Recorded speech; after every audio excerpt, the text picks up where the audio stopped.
오늘 말씀을 보시니까요. 예수님께서 뭐라고 말씀하시냐면요. 내가 궁유를 원하고 제사를 원하지 아니하노라 하신 것이 무엇인지를 배워라 라고 말씀하시죠. 궁유를 원하고 제사를 원하지 아니하노라. 그러니까 유대인들은, 서기관과 바리새인들은 하나님의 궁유를 원하지 않고 제사를 원한다는 결론입니다. 오늘 본문은 예수님께서 여러 가지 이적을 통해 자신이 메시아이심을 입증하고 계시는 마태복음 8장과 9장에 이어서 나오는 말씀입니다. 예수님은 중풍병자를 고치신 사건을 통해 인간의 죄를 해결하기 위한 목적으로 세상에 오셨음을 드러내시고 당신의 사역에 대한 목적을 밝히시는 사건이 오늘 말씀이에요.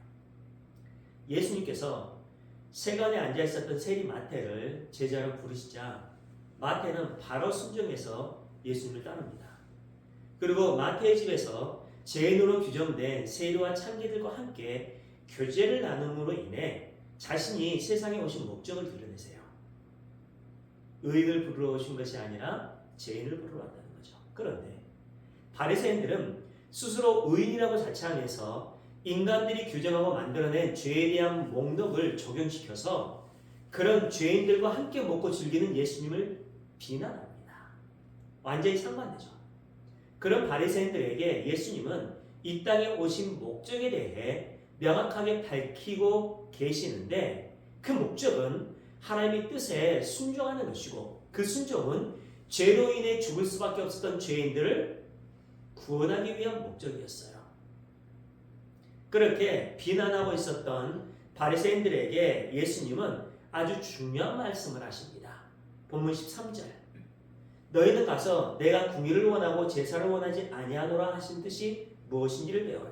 궁유를 원하고 제사를 원하지 않는다는 뜻이 무엇인지를 배우러 가면서 그 이유가 무엇인지를 말씀해 주세요. 나는 의인을 부르러 온 것이 아니라 죄인을 부르러 왔노라 했습니다.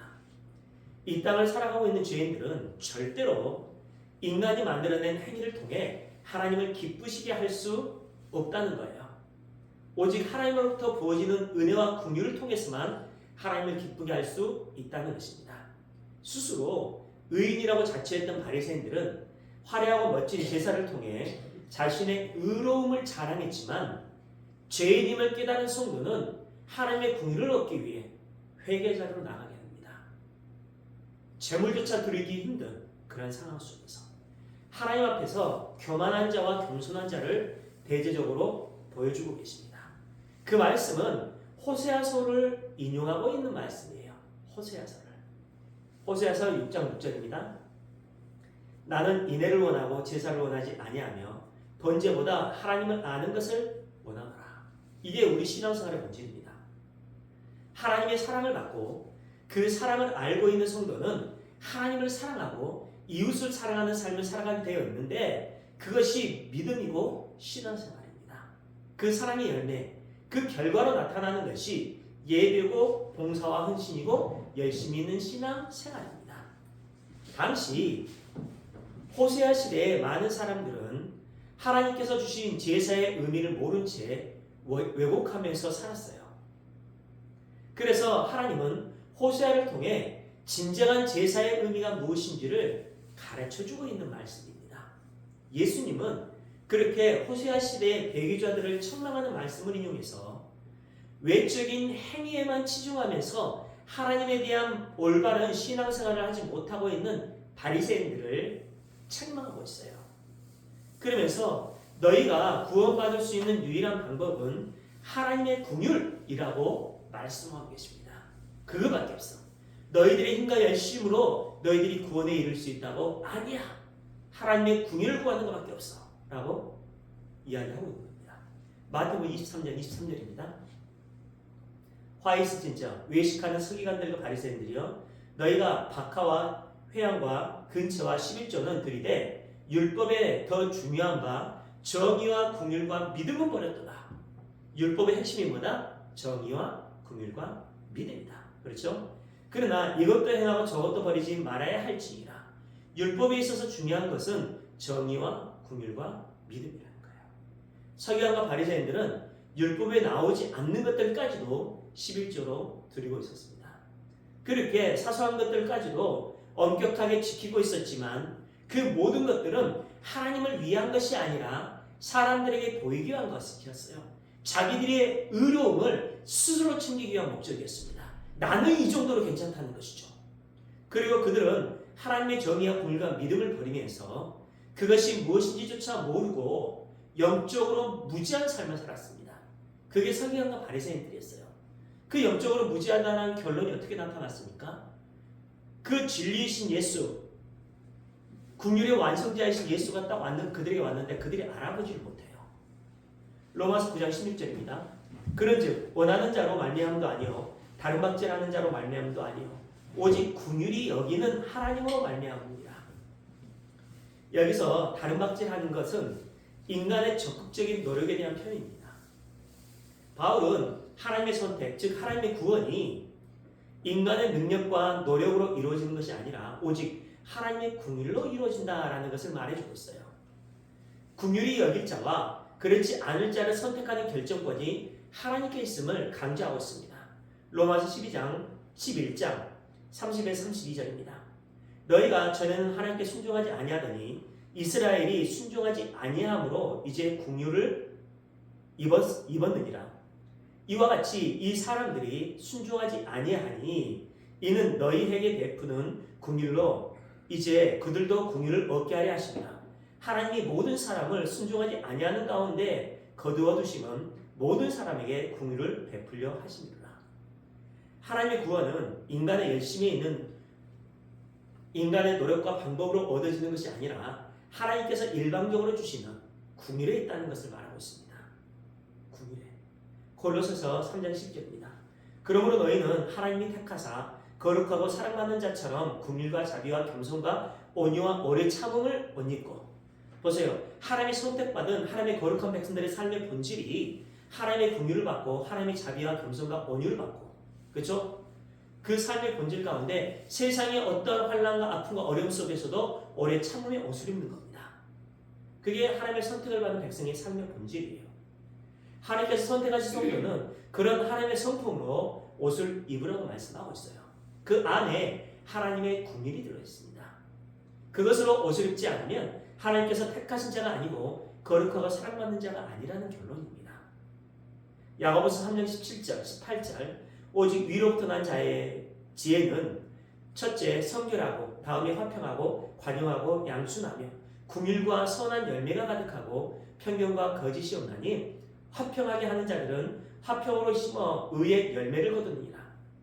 이것은 지혜의 8가지 특성입니다. 야고보는 바울이 갈라디아서 5장 22에서 23절에 말한 성령의 9가지의 열매와 유사하게 하나님으로부터 난 지혜의 8가지 특성을 구체적으로 나열을 하고 있어요. 그 지혜의 8가지 열매는 교회를 사랑으로 하나 되게 합니다.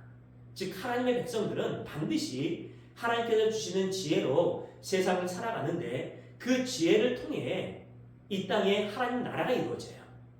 구약 성경에서도 하나님의 긍휼이라는 단어가 많이 나와요. 그 긍휼이라는 단어의 히브리어 나함은 예전에 한번 나눈 것처럼 자궁이라는 뜻을 가지고 있습니다.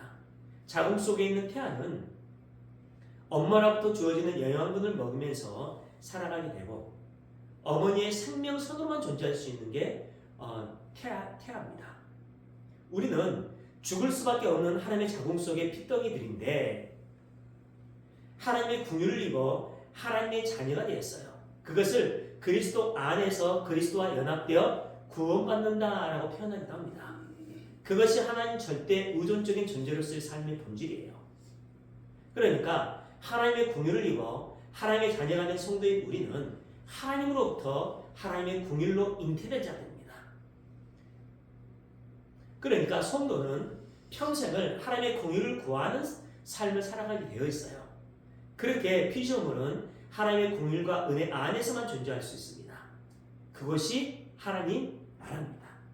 우리의 삶 속에서 아무것도 할 수 없는 상태, 즉 죽은 흙의 상태, 죄인의 모습이 드러날 때마다 그 위에 하나님의 긍휼이 덮어지게 된다라는 것을 우리에게 밝히 보여주고 있습니다. 그 아버지의 긍휼로 인해 우리는 하나님의 은혜로 살아가는 존재임을 수시로 깨닫게 됩니다. 그래서 바울은 제가 있는 곳에 은혜가 더욱 크게 임한다라고 말을 했던 것입니다. 그 은혜의 자리, 긍휼의 자리를 예수님의 십자가가 그대로 제 은혜에 보여주었습니다.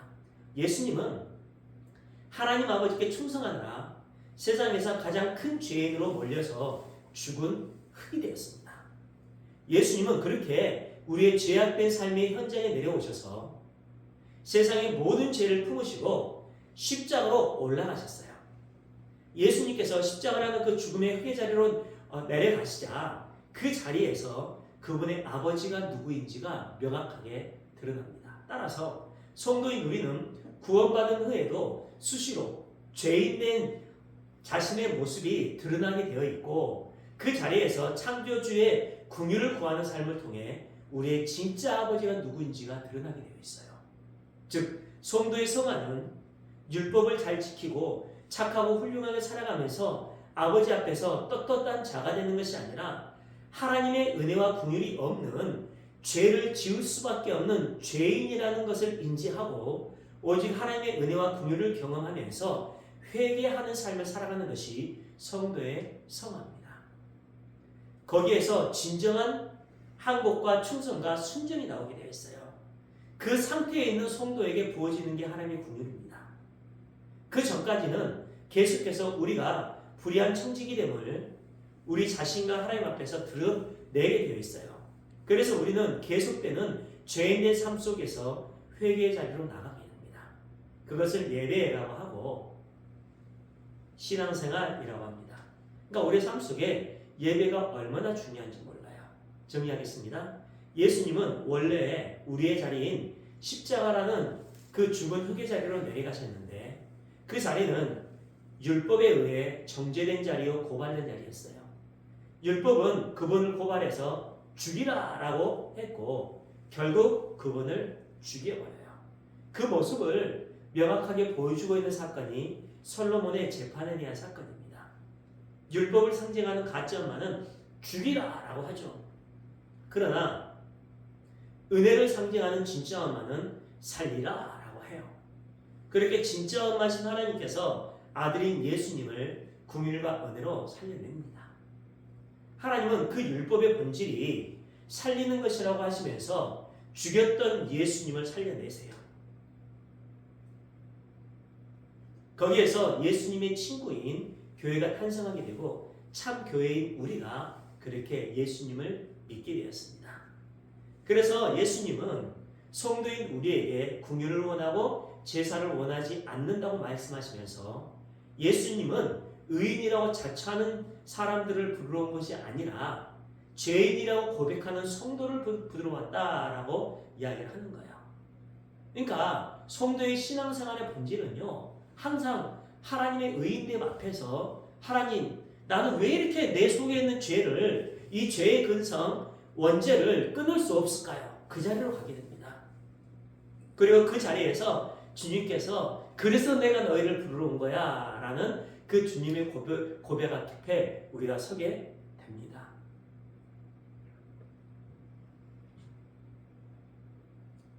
그래서 우리의 삶 속에서는요, 항상 그 주님의 사랑과 은총과 긍휼을 구하는 자의 삶으로 가게 되어 있어요. 하나님이 그렇게 우리를 이끌어갑니다. 그리고 하나님의 전지전능하심, 우주 만물을 창조하셨던 그 전지전능하심으로 우리를 덮어주시고 우리를 하나님 나라의 완성된 그 백성으로 이끌어 가십니다. 그 하나님의 긍휼과 은혜 안에서 하나님을 기쁘게 하는 삶을 살아가는 우리 모두의 삶이 되시길 주님의 이름으로 축원합니다. 기도드리겠습니다.